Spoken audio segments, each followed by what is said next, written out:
Assalamualaikum warahmatullahi wabarakatuh teman-teman. Akhirnya saya sampai juga di Jepang teman-teman.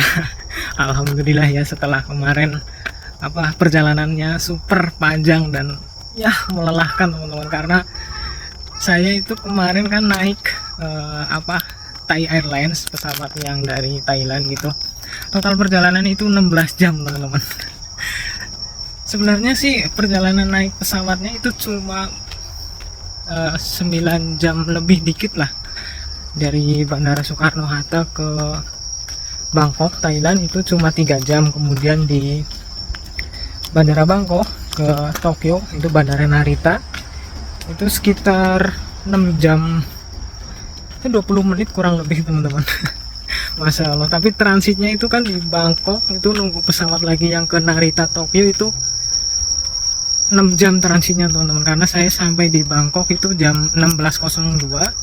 Kan jam di Bangkok sama di Jakarta sama ya, zona waktunya itu masih sama. Kemudian pesawat yang ke Tokyo nya dari Bangkok itu jam 10 malam teman-teman. Buset, bayangin aja 6 jam saya nggak ngapa-ngapain di Bandara Bangkok teman-teman. Masya Allah. Ini saya barusan tadi beli ini sarung tangan teman-teman di toko Omeri di sana, itu kelihatan nggak ya? Ini itulah tokonya, toko situ. Ya tapi walaupun capek gitu, tapi alhamdulillah teman-teman dapat pengalaman baru gitu ya. Karena ini kedua kali saya naik pesawat, dan yang pertama itu kan direct langsung dari Soekarno-Hatta dulu ke Jepang yang pas kerja di Daihatsu itu teman-teman. Jadi ya alhamdulillah ya, siapa tahu nanti pas pulang ke Indonesia dapat pesawat yang transit lagi, atau mungkin kedepannya ada rezeki liburan ke negara lain yang pesawatnya itu transit, jadi nggak bingung lagi teman-teman ya. Ini kebetulan hari Minggu tanggal 7 September saya libur, jadi sekalian saya buat video. Kalau lama kan ya nggak buat video, ini udah hampir 3 minggu kayaknya saya nggak bikin video. Dan alhamdulillah ini video pertama saya di Jepang teman-teman. Alhamdulillah, semoga kedepannya nanti saya tambah rajin bikin video ya teman-teman ya. Ini sekalian saya jalan-jalan sambil ya memperlihatkan ke kalian suasana di sekitar tempat tinggal saya teman-teman. Jadi ini ya, ini banyak pertanian-pertanian kecil kayaknya ini milik pribadi ini teman-teman, dan juga bekas-bekas ongshitsu ini namanya kalau dalam bahasa Jepang. Kalau di kita greenhouse ya, greenhouse. Ini juga ada kuburan teman-teman, kuburan yang cuma ininya doang nih, abu orang matinya. Kalau di kita kan orang Islam gitu ya, dikubur ya, kalau pas sudah meninggal langsung dikubur teman-teman. Dan kalian dengar nggak itu suara itu? Kalau udah jam 6 pasti ada suara gitu teman-teman. Nggak tahu ya saya artinya apa gitu suara. Ini jam 6 sore, jadi kalau videonya rada gelap saya mohon maaf teman-teman. Lanjut ke cerita tadi gitu ya. Jadi pas saya nyampe itu di hari Senin tanggal 1 September di Bandara Narita Tokyo itu, saya langsung dijemput sama pihak perusahaannya teman-teman. Karena saya berangkat dari Indonesia itu berlima ya, termasuk saya. Kemudian dari Bandara Narita Tokyo itu naik bus 3 jam kurang lebih teman-teman ya, lumayan lah ya. Saya akan nyampe setengah 7 di Bandara Narita Tokyo. Nyampe perusahaan ini kemarin sekitar jam setengah 11 kayaknya deh. Di sampai perusahaan itu saya nggak langsung ke tempat tinggal teman-teman, jadi saya langsung diajak ke Shiakuso atau kantor pemerintahan Jepang buat ngurus KTP Jepang, sama lanjut ngurus ke bank. Sebenarnya di kantor pos sih, kalau di Jepang kan kantor posnya bisa sekalian ngurus banknya itu namanya Yucho teman-teman. Jadi kemudian di hari Selasa itu kita langsung orientasi teman-teman. Ini saya kameranya ngadepin ke belakang lah ya, biar tahu suasana di sekitar tempat tinggal saya yang terpelosok ini teman-teman. Dan lihat tuh, di sana kan banyak gunung gitu, di sebelah sana juga ketutupan ntar. Dan di hari Selasa itu saya orientasi di perusahaan ya, biasalah orientasi ya kalau ada karyawan baru gitu, kayak ya pengenalan perusahaannya, kemudian peraturan sistem penggajian dan lain sebagainya. Sama kemarin juga disambut sama Saco atau bos gitu, yang ngobrol-ngobrol. Kan terakhir ketemu kan di Indonesia itu pas interview user, itu lama banget gitu teman-teman.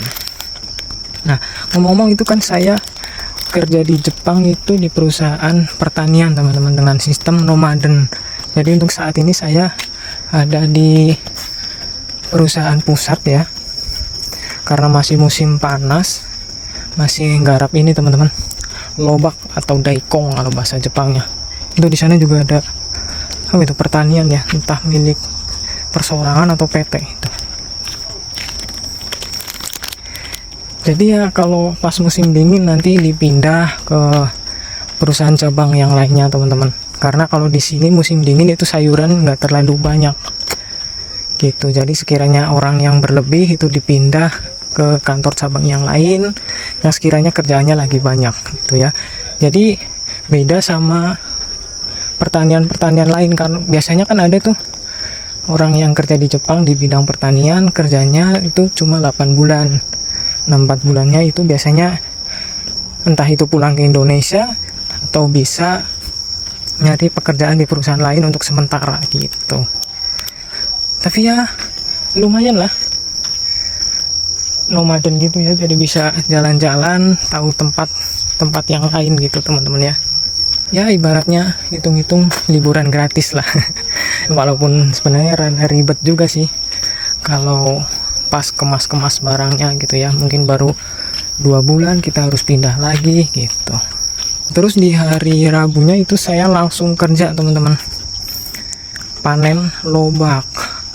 Namanya kerja di ladang lah ya, panas kepanasan, hujan ya pasti kehujanan gitu. Beda aja sih kalau dulu pas magang di Jepang ini 1 tahun di perusahaan Daihatsu. Itu jalan kemana ya? Ya pas di Daihatsu itu kan saya kerjanya di pabrik gitu ya, di Kojo. Jadi nggak langsung bersentuhan dengan panas, dengan hujan gitu teman-teman. Mau badai pun ya tetap kerja aja gitu, beda. Tapi ya menurut saya kerja di pertanian ini malah lebih enak teman-teman, karena bisa sambil bercanda gitu, sambil ngobrol sama orang-orang Thailand, orang Kamboja gitu. Istirahat juga lebih lebih fleksibel, nggak kaku kayak pas kerja di pabrik gitu. Dulu kan saya di assembling ya, selama conveyor masih jalan mah kita gas terus gitu. Nah ini teman-teman, di sini banyak ya, rumah-rumah kosong gitu loh. Ini ada lagi pertanian kecil. Di sana ada Ongshitsu yang isinya traktor. Jadi di sini kayaknya rata-rata kalau yang punya pertanian punya traktor lah, minimal traktor yang kecil dah gitu. Dan di Jepang kan emang terkenal pertaniannya itu banyak mesin-mesin yang canggih ya teman-teman. Dan benar juga sih, kemarin pas saya panen lobak itu emang panennya pakai traktor gitu teman-teman. Jadi di satu traktor itu ada 3 operator, yang satunya supir, kemudian yang 2 itu yang bagian nata-nata di kayak kontainer gede. Itu satu kontainer sekitar 300-400 kiloan lah. Tapi juga ada juga sih yang manual gitu panennya, dicabutin lobaknya itu. Kayak juga proses pas bersihin rumput gitu, kita juga manual teman-teman. Ya ada juga yang pakai alatnya kurang lebih sama sih kayak yang di Indonesia gitu. Tapi saya bersyukur banget sih dapat perusahaan di sini itu, karena doa yang saya panjatkan dari dulu itu kalau ada rezeki lagi pas berangkat ke Jepang, nantinya ditempatkan di perusahaan yang memang memanusiakan karyawannya gitu ya teman-teman ya. Ini bagus ya, banyak ini di rumah-rumah Jepang ya, bebatuan, tamannya kayak gini nih, bagus. Dan juga bisa dikelilingi sama orang-orang yang welcome sama saya lah gitu teman-teman. Dan alhamdulillah di perusahaan ini itu terkabul. Nah untuk tempat tinggal saya teman-teman, tempat tinggal saya sekarang itu berempat. Yang orang Indonesia itu termasuk saya 3 orang, kemudian yang satu itu orang Thailand. Dia ini udah senior banget sih di perusahaan ini, udah 10 tahun kayaknya kerja di sini. Jadi bisa dibilang dia tetuanya juga sama orang-orang Thailand lainnya teman-teman. Jadi itu sih ya teman-teman ya, cerita pertama saya setelah sampai di Jepang. Insya Allah kedepannya saya bakal terus rajin upload gitu ya, bikin video supaya ya siapa tahu ada teman-teman semua yang mau kerja di Jepang atau sekedar pengen tahu kehidupan TKI di Jepang gitu ya teman-teman ya. Kalau kalian ada pertanyaan tentang bagaimana proses saya berangkat ke Jepang, silahkan tanyakan aja di kolom komentar teman-teman. Kalau saya mampu jawab, pasti saya akan jawab insya Allah. Dan saya pengen ngucapin terima kasih buat kalian yang sudah nonton dan juga yang sudah support channel ini, sudah subscribe sampai sekarang. Saya terima kasih teman-teman. Ini saya sudah sampai di tempat tinggal saya ini. Semoga kalian selalu diberikan kesehatan dan rezeki yang lancar. Amin amin ya rabbal alamin. Sampai ketemu di video saya selanjutnya. Wassalamualaikum warahmatullahi wabarakatuh.